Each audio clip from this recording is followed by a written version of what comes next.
हम तो कह रहे हैं कि देखिए समाजवादी पार्टी के जितने लोग हैं वो क्या समाजवादी पार्टी की तरह हैं? भाई कोर्ट को आपको मानना नहीं है, 1991 वर्षिप एक्ट को आपको पढ़ना नहीं है। 1991 का जो वर्षिप एक्ट है उसमें क्या लिखा है कि उसमें वो चीजें जो पहले से एएसआई से संरक्षित हैं वो नहीं आएंगी, इतना साफ साफ लिखा है। अगर आप नहीं पढ़े हो तो दोबारा पढ़ लीजिए कि वो उसमें नहीं आता है। और ये कानून 1926 में का है, ये 1991 का है। लेकिन मैं कह रहा हूं अगर आपको अकबर से प्रेम है, बाबर से प्रेम है, शाहजहां से प्रेम है, औरंगजेब से प्रेम है, और वो प्रेम अयोध्या में दिखा भी, तो आपको उनको लेकर चलने के लिए उनका इस्तेमाल करिए। अब आइए कि रामगोपाल यादव का बयान देखिए, आप देश को चलाइए, युवाओं के छाती में गोली मारिए, किसानों को मरने दीजिए, बेटियों को निर्वस्त्र करवा दीजिए, काशी में बेटियों का यहाँ पर कोई पर्सनल कमेंट नहीं होगा, कोई पर्सनल कमेंट नहीं होगा, यहाँ पर साक्ष्य पर बात करेंगे। देखिए जो जनता भी जान रही है, दंगा करवाया, मर्डर करवाया, दंगा इस्तेमाल किया। बोलिए बाबर वालों को हटाइए, मान लीजिए, बोलिए बाबर वालों को हटाइए, दंगा करवाया मान लीजिए, मानने कोई बुराई है क्या? आप बोलिए बाबर वालों को हटाइए, आप बोलिए बाबर वालों को हटाइए, आप प्लीज देखिए जो साक्ष्य थे उस पर बात हुई, चलेगी समाजवादी पार्टी संभल में भी चलेगी, समाजवादी पार्टी की गुंडाई। सर आवाज नहीं जा रही है, ऐसे चीज आवाज नहीं जा रही है, रुकिए। अरे आवाज नहीं जा रही है, बोलने तो दीजिए। आचार्य विक्रमादित्य बोलेंगे, वो भी तो बोलेंगे ना, तदेर से सुन रहे हैं। तो हम हाँ बोलिए, आपकी बात कह दी आपने। लेकिन अब आप देखिए जिस तरीके से हम बार बार 1991 के वर्षिप एक्ट का जिक्र कर रहे हैं, इसमें 2 धारा आती है, 3 और 4 के प्रावधानों का सीधे तौर पर जिक्र है कि धार्मिक चरित्र का पता लगाया जा सकता है इसके आधार पर, और उन्हीं धाराओं के तहत लगातार ये सर्वे किए जा रहे हैं। इसमें कानून का उल्लंघन नहीं है, लेकिन सवाल यह है कि जिन लोगों को आपत्ति है आचार्य विक्रमादित्य जी, वो अदालत जाए ना, वो अदालत जाकर साक्ष्य रखे। पत्थर क्यों उठा लेते हैं, डराने का काम क्यों करते हैं, हथियार क्यों उठा लेते हैं? अगर समाजवादी पार्टी के गुंडे हैं। नहीं आचार्य नहीं पर्सनल टिप्पणी मत करिए, पर्सनल टिप्पणी मत करिए, आप दोनों ही पर्सनल टिप्पणी मत करिए। बना दिया, पुलिस को पिस्टल हरवा दिया, आप पुलिस के हाथ में बंदूक दिला दिया, युवाओं को पत्थर दिलवा दिया। आप ऐसे पर्सनल टिप्पणी मत करिए, पर्सनल टिप्पणी मत करिए, पर्सनल टिप्पणी से बचिए प्लीज। हिंदू को मरवा दिया, संभल में मुसलमान को मरवा दिया, देश जलवा दिया। नहीं चली, नहीं चली, यही तो चाह रहे थे। देश आचार्य विक्रमादित्य बोलेंगे, बोलिए आचार्य विक्रमादित्य बोलेंगे, आचार्य विक्रमादित्य बोलेंगे। हो गया, अरे हो गया सर। अरे आप पुरानी बातों में क्यों चले गए? हमारा ये टॉपिक नहीं है। आप दोनों ही प्लीज, आप इस तरीके से बात मत करिए, इस तरीके से डिबेट नहीं होगी। आचार्य विक्रमादित्य आप बोलेंगे, आचार्य विक्रमादित्य जी बोलेंगे। बिल्कुल। साक्ष्य आचार्य विक्रमादित्य, मेरा एक सवाल आपसे इसी से रिलेटेड है, क्योंकि हम साक्ष्य पे बात करेंगे और आप सबसे अनुरोध है कि आप इस तरीके से डिबेट ना करें। ये आपके किसी भी पर्सनल मुद्दे के लिए नहीं है मंच, जिस मुद्दे के लिए डिबेट रखी गई है उस पर बात करें। मेरा सवाल ये है, अयोध्या, मथुरा, माया, काशी, कांची, अवंतिका, पूरी, तक्षशिला गया, ये अगर हम इन सब मुद्दों पर बात ना करें तो हिंदू सनातनी किस मुद्दे पर बात करें? अयोध्या की बात ना करें, मथुरा की बात ना करें, काशी की बात ना करें, हरिद्वार की बात ना करें, तक्षशिला की बात ना करें, कहां की बात करें फिर? नहीं, केवल वास्तविक तौर पे जहां मुसलमान का हक है वहां वही बात की जाए, उसके अलावा कोई बात नहीं की जाए। मुसलमान जो कहेगा वो इस देश में वो पत्थर की लकीर है, उनके हिमायती यहाँ बैठे हुए हैं। आपको समझ में आ गई किस प्रकार से इतने पढ़े लिखे प्रोफेसर हैं, यूनिवर्सिटी में प्रोफेसर हैं, और उनको पता है एक तथ्य क्या है, लेकिन फिर भी राजनीतिक मजबूरी क्या है कि उनके साथ अंधों की तरह देना है। यह साफ साफ पूरा देश समझ रहा है, लेकिन उनके हिमायती खुश हो रहे हैं, उनको खुश करना है और तभी वोट मिलेंगे। ये राजनीतिक कार्य है। मैं आपको बड़ी बात चल रही थी, विष्णु शंकर जैन साहब ने बताया था कि खुदाई, अरे आंख के अंधे को जरूरत दिखाई दे रही है। ज्ञान में आपकी मस्जिद है, मस्जिद की बात परिसर है, इसको देख लो, पीछे जाके देख लो, कोई अंधा हाथ लगा के कह देगा यहां बैठे हुए लोग समाजवादियों को नहीं दिखाई दे रहा। क्यों? क्योंकि उन्होंने राजनीतिक चश्मा पहन रखा है। और हाजी अंग्रेज तो है, उन्होंने तो आज बाबरनामा, जिनको वो नाजायज अपने खानदान वाला बताते हैं, जिनके वंशज बताते हैं, उनको भी डिनाई कर दिया। एक आर्कियोलॉजिकल प्रोटेक्शन साइट की बात चल रही है कि आर्कियोलॉजिकल सर्वे के अंदर से प्रोटेक्टेड साइट है। क्या प्रोटेक्टेड साइट मुसलमानों के लिए है? आर्कियोलॉजिकल सर्वे ऑफ इंडिया जो साइट को अपना कह देता है, उसके अंदर भारत का कोई भी नागरिक जा सकता है। मैं यहां बैठा हूं, यादव जी बैठे हैं, यादव जी से एक प्रश्न पूछता हूं, क्या यादव जी आप उस परिसर के अंदर जिसको नाम जामा मस्जिद है वहां अंदर गए हैं? बिल्कुल किसी भी गैर मुस्लिम को उसके अंदर जाने की इजाजत नहीं है। रेनोवेशन कर दिया गया, आर्कियोलॉजिकल और सर्वे ऑफ इंडिया 2012 के बाद वहां घुस नहीं पाया, उसके बाद भी लगातार उस परिसर का रेनोवेशन किया जा रहा है। क्या यह भारत सरकार का उल्लंघन नहीं है? पूरे देश को पता नहीं है क्या? हर को पता है। सरकार किसकी है इस समय? देखिए अभी रुकिए यहाँ सरकार बताना जरा, सरकार नहीं घुस पा रही है क्या? सरकार नहीं घुस पा रही है? आप चले जाओ सरकार के साथ, आप सरकार के साथ चले जाओ ना, घुस जाओ उसमें। दूसरे घर में घुसना आपका काम है, दूसरे घर में घुसना काम है, दूसरे घर में झांकना काम है। इसके अलावा कोई काम सीखा ही नहीं आपके, इसके अलावा कोई काम सीखा कि नहीं सीखा? बैठे हैं आप दूसरे घर में जाकर घुसो आराम से। क्यों नहीं घुस पा रही सरकार? सरकार क्यों नहीं घुस पा रही? सरकार नहीं घुस रही, दूसरे का घर हो गया, पता नहीं सरकार को दूसरे का घर हुआ, एसआई संरक्षित दूसरे का घर हो गया। बयान बता रहे हैं, उसके बाद ओमजी उपाध्याय बोलेंगे। वहां रात को 12 बजे एक बयान आया, अगले दिन सुबह एक न्यूज चैनल के ऊपर वहां के एमएलए साहब का, कि रात को 12 बजे हमको पता चलता है कि कल सुबह 6 बजे सर्वे होना है। हमने कहा कैसे इंतजाम होगा? कौन सा इंतजाम घुस चुके भाई साहब? एमएलए साहब को थोड़ी इंतजाम करना था, पुलिस ने इंतजाम करके बैठा था और इंतजाम तो कर दिया था। 5 लाख ले लिया, यही तो इंतजाम था। इंतजाम कर दिया, 5 का जान कर दिया, 5 की जान ले लेना, यही तो लेना चाह रहे थे। 5 की जान ले ली, यही तो लेना चाह रहे थे।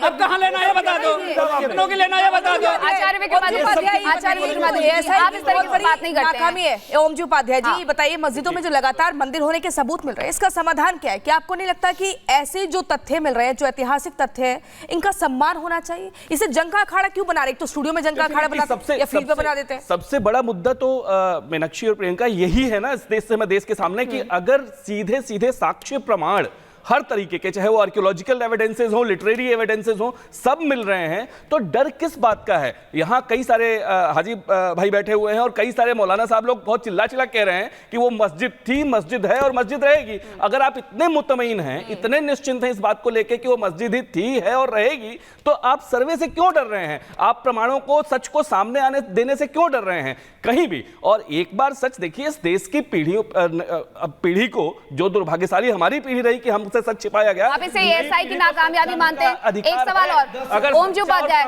उपाध्याय, क्या ये एएसआई की नाकामयाबी नहीं है कि वहां पर कंस्ट्रक्शन हो जाता है? एएसआई की नाकामयाबी नहीं है कि 2012 के बाद आप अंदर नहीं जा पाते? आपने ये मुद्दा उठाया क्यों नहीं? ये मुद्दा उठना चाहिए था। एएसआई के अधिकारियों से मेरी बातचीत होती रहती है, वहां पे जिस गुंडागर्दी के साथ उनको भगाया गया, हाँ ठीक है, बाद में किसी पुलिस क्या कर रही थी भाई? चाहिए था। कानून व्यवस्था किसका काम है? वो एएसआई प्रोटेक्टेड मॉन्यूमेंट है। बोलिए धर्मेंद्र जी, एक बार बोल दीजिए, कानून व्यवस्था फेल हो गई थी वहां। आप बोल दीजिए एक बार, अगर आप हित ऐसी सच में अगर ऐसा है कि अगर एएसआई के अधिकारियों को, बोल दीजिए, आप एएसआई के अधिकारियों को बोल दीजिए कानून व्यवस्था फेल थी। अगर कानून व्यवस्था का कोई इंतजाम होता, भगा दिया गया, नहीं होता, बोल दीजिए इसको, खदेड़ दिया गया। आप बोलिए ना इसको, इस तरह से बातचीत नहीं, आप बोलिए इस बात को। व्यवस्था के लिए रामगोपाल यादव जी का आराम से रामगोपाल यादव जी का बयान आया, आपको याद होगा, व्यवस्था के लिए छोटे जज छोटा होता है भाई? क्या स्थिति है? मैं कह रहा हूं कंटेम्प्ट ऑफ कोर्ट है। इस वक्त ऐसे व्यक्तियों को जवाब ले ले मेरे से, क्या बात जवाब ले लेने दीजिए। दूंगा, हाँ भाई दूंगा। इसमें भगोड़ा नहीं, जवाब दूंगा। मांग लीजिए, अब सुन लीजिए पहले, जो आप सुन लीजिए भाई, अब सुन लीजिए, जवाब के खिलाफ नहीं काम करा, सुन लीजिए, जवाब दूंगा ना। जवाब ले लो पहले, होते तो ये जवाब ले नहीं सकते, भगोड़ा की तरह का बात करो। कैसी मानसिकता है? जवाब लो ना पहले, देखना चाहिए। सवाल पूछा, जवाब लो, जवाब लो है, तैयार हो, लेकिन जवाब नहीं चाहिए आपको। आपको दंगा भड़काना है और एक बयान माहौल खराब करना है, मंत्री जवाब नहीं चाहिए आपको।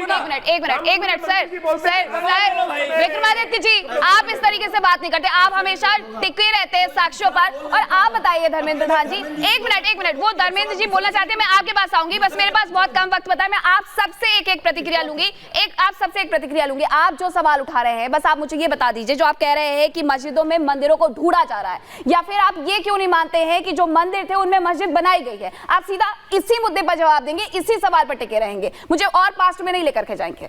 आप मुझे बताइए, देश पे मुगलों ने शासन किया था कि नहीं किया था? जी किया था कि हाँ ना में जवाब दीजिए। किया था ना? ठीक। देश पे अंग्रेजों ने शासन किया था कि नहीं किया था? ठीक। जब 1991 का वर्शिप एक्ट बनाया गया, ये बात सबको पता थी कि अगर कुछ पूजा स्थल को देखा जाएगा तो उसके इतिहास मिल सकते हैं, इसलिए उन्होंने कह दिया कि 1947 के बाद जो स्वरूप है वो स्वरूप वही रहेगा। तो आप लोग ज्यादा दिमागदार थे वो लोग, ऐसा नहीं था, उनको नहीं पता था। ठीक है, आप माहौल खराब करना है तो आप मंदिर में मस्जिद ढूंढिए, मस्जिद में मंदिर ढूंढिए, फिर गुरुद्वारा ढूंढिए, फिर बौद्ध विहार ढूंढिए, उसके बाद जाकर चर्च ढूंढिए, उसके बाद पूरे देश में गृहयुद्ध करा दीजिए। उसके अलावा कोई काम है क्या इसके पास? मैं आचार्य जी की बात का जवाब दूंगा, जो कह रहे थे जज छोटे होते हैं। आचार्य जी सुनिए, 30 सेकंड में पूरा करिए। इंडिया बड़ा होता है या मेंबर ऑफ पार्लियामेंट बड़ा होता है? बोलिए एसएन सिंह जी, बताइए ना पहले।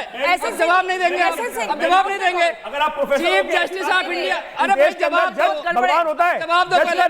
भगवान का डिसीजन होता है, जवाब दो पहले। बैठकर मैं नहीं कह सकता इस देश के अंदर, बड़ी गड़बड़ कह रहा हूं कंटेम्प्ट ऑफ कोर्ट के अंदर इनको जो हिमायत दी जाती है वो छोटा होता है। नहीं, आप बोलिए। नेचुरल जस्टिस जो जज नहीं कर पाए वो छोटा होता है। नेचुरल जस्टिस जो जज नहीं कर पाए वो छोटा होता है। इसको सुन लीजिए, आप ध्यान से सुन लीजिए, अपनी जानकारी बढ़ा इस लीजिए। देश के अंदर अराजकता फैल जाएगी, अराजकता फैल जाएगी। फैला रहे हो आप लोग, वही काम नहीं कर रहे हो आप लोग। साहब से इल्तिजा कर। चलिए ठीक है, ये एक जो हम तस्वीरें दिखा रहे हैं प्रियंका, तस्वीरें विक्रमादित्य जी जो ये तस्वीरें दिखा रहे हैं वो हम आपको बता देते हैं कि ये उसी की तस्वीरें हैं, वही वो नक्शा है 1874 का जो जिसमें बताया ये गया है कि वहां पर हरि मंदिर था। रंगरेज जी से एक सवाल ले लेती हूँ। रंगरेज जी, इसी सवाल को लेकर के असदुद्दीन ओवैसी की तरफ से भी ये कहा गया कि वर्शिप एक्ट के बारे में आखिरकार वहां पर क्यों नहीं लागू होता है, लेकिन आप भी ये जानते हैं, वो तो खुद इतने बड़े प्रवक्ता होने के साथ साथ वकील है, अधिवक्ता है ना, वो तो ये जानते हैं ना कि 1999 का एक्ट जो है 1991 का, वो ये कहता है कि वहां पर आप जाकर के ये तो पता कर सकते हैं, सर्वे तो करवा सकते हैं, क्या है खुदाई नहीं कर सकते, ठीक है, और वो तो संरक्षित स्मारक है, उसमें तो आप बिल्कुल जा सकते हैं। आप इसका जवाब दीजिए। देखिए, मैं कह रहा हूँ कि मोहन भागवत जी ने इतने अच्छा बयान दिया था 2022 में, और ये कहा गया था आप असदुद्दीन ओवैसी वाले पे आइए। आप पे भी बयान पे भी आ रहा हूँ।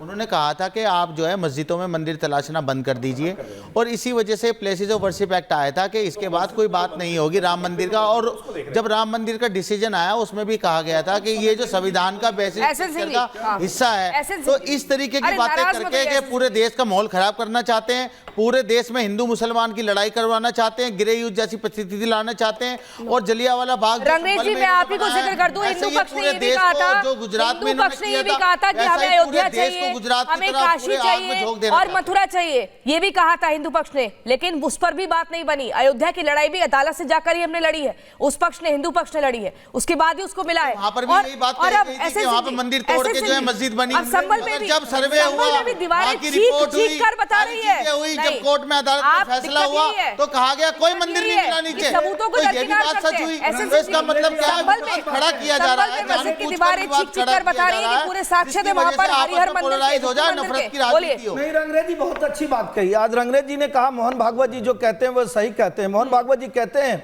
ये सनातन का देश है, ये वसुधैव कुटुंबकम का देश है, ये हिंद देश है, हिंदुओं का देश है। मुझे लगता है इस बात को भी इनको मान लेना चाहिए, पहली बात।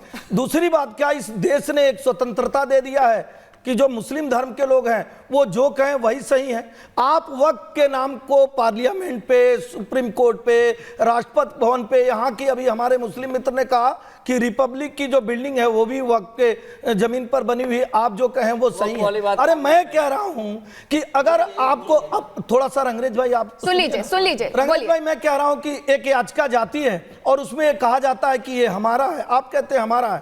दुनिया में शांति कायम करने का सबसे सुंदर तरीका क्या है? कोर्ट। आप कोर्ट को अगर मानते, आपको लगता कि निचली अदालत आपके पक्ष में नहीं है, तो आप ऊपरी अदालत में चले जाते। लेकिन कहीं विधिक व्यवस्था में हिंसा है क्या? कहां से 10,000 लोग इकट्ठे हो गए? क्यों 20 पुलिस घायल हो गए? क्यों वहां 40 ईंट पत्थर चल गए? क्यों 20 लोगों पे गोलियां चल गई? बिल्कुल, वहां पर आखिरकार पत्थर क्यों चलते हैं? समय की कमी है, मैं आप सभी से माफी चाहूंगी, माफी के साथ रोकना चाहूंगी। देखिए, कुछ ना कुछ सबूत वहां पर मिले हैं और यही वजह है कि वहां पर सर्वे के आदेश दिए गए थे, और संभल में जो कुछ हुआ वो सबके सामने है। उसे लेकर के सुप्रीम कोर्ट ने भी एक जजमेंट दिया, उनके द्वारा कहा गया कि आप जाइए हाई कोर्ट में जाकर के बात करिए। बिल्कुल, और इसी को लेकर लगातार ये सवाल बढ़ा है कि आखिर इन धार्मिक स्थलों को लेकर क्यों विवाद बढ़ता जा रहा है, क्यों माहौल खराब किया जा रहा है, क्यों दंगे फसाद होते हैं, जब चीख कर उस स्थल की दीवारें बता रही है कि यहां पर मंदिर था, तो इसको लेकर विवाद किस बात का?